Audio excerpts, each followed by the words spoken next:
Hey fellow aviators! If you didn't know, TFS already had gunship planes. Look at this. Well, here's the catch. It's not TFS, even though it looks like it. This is Warplane Flight Simulator, developed by AXGamesoft before Turboprop Flight Simulator. Today, we'll explore this game and see how some of its features can be implemented in TFS. Let's begin.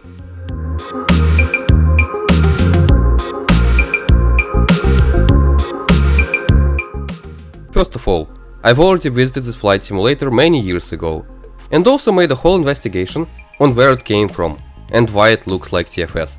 Warplane Flight Simulator was released by FOG in 2015, 2 years before the release of TFS. Apparently, Alexandre Petre, the developer of TFS, worked for FOG, and his task was to create such a flight simulator. The developer got inspired by Warplane FS and decided to create his own flight simulator with turboprop planes. That's why these games look so similar. Nowadays, you can no longer get this game from the App Store or Play Store, even though the other games by the publisher are still there. Let's take a look at the menu.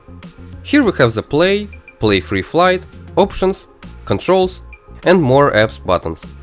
Options tab includes things like volume, 40 FPS limit, that would see in TFS later as well, shadows, terrain bump, another thing from future flight sim, and terrain quality. Control settings are almost exactly similar to TFS ones. Just look at that. Anyway, it would make sense to check out the missions, and then go to the free flight mode. There are just 6 missions. First 2 are tutorials on how to use the game, so let's check them out quickly, and while I'm completing them, pay attention to the environment. So, we just spawned in a hangar, and can now look around. Comparing this to TFS, we can obviously say TFS looks much more realistic, but at the same time, the vibes are similar. The interface buttons close to what we have in TFS nowadays. The terrain, this bridge, even the sky. And that was the first mission, by the way. Yeah, that easy. Second tutorial mission is about taking off. And if you do that too early... Yep, the good old, or should I say new, TFS physics of planes falling apart. This somewhat reminds me of the Cliffs airport.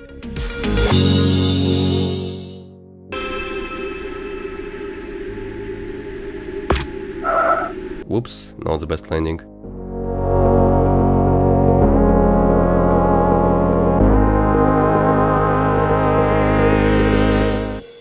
Now finally, an awesome mission.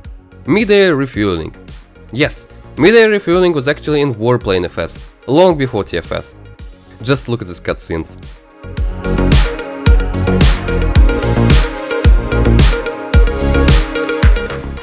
And hey, that's our old friend Flatbed, isn't it?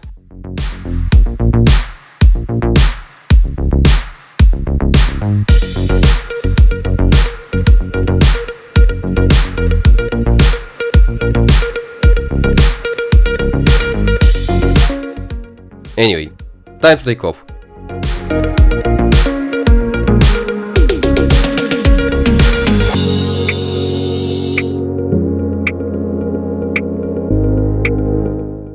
Look at this water.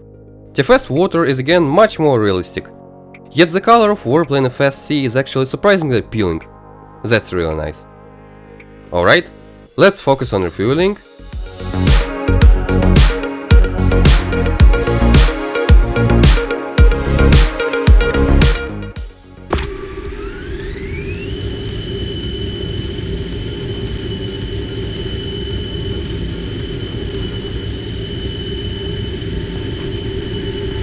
System failure.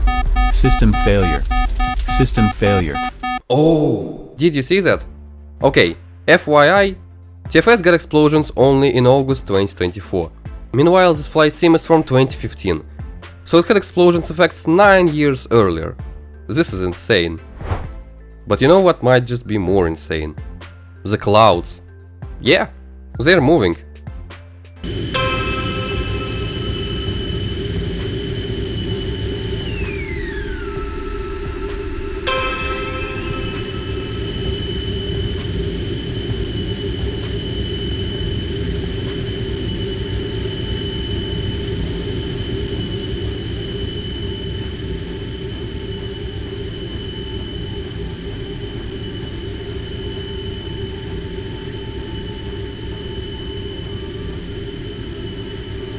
That is amazing.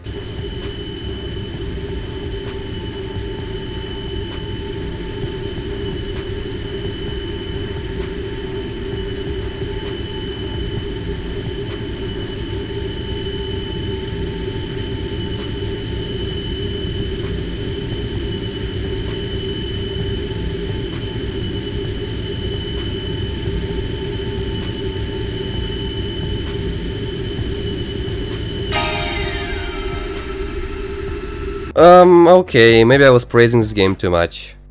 My control suddenly just stopped responding and the plane crashed. I guess then it's time to move to the free flight mode. What's really interesting about free flight mode here is you can choose where to spawn out of these 7 islands and what preset to choose. Once you click restart, you'll spawn in a completely different airport and a completely different environment. Even the thunderstorms are here, and they look similar to TFS too. Thunderstorms arrived to TFS only 2 years after its initial release, by the way, in 2019. What I really like in Warplane FS though, are the buildings. They look really detailed. Take a look at the city, the ATC tower, hangars, and of course, what I should have mentioned at the start, the cockpit is really nice too.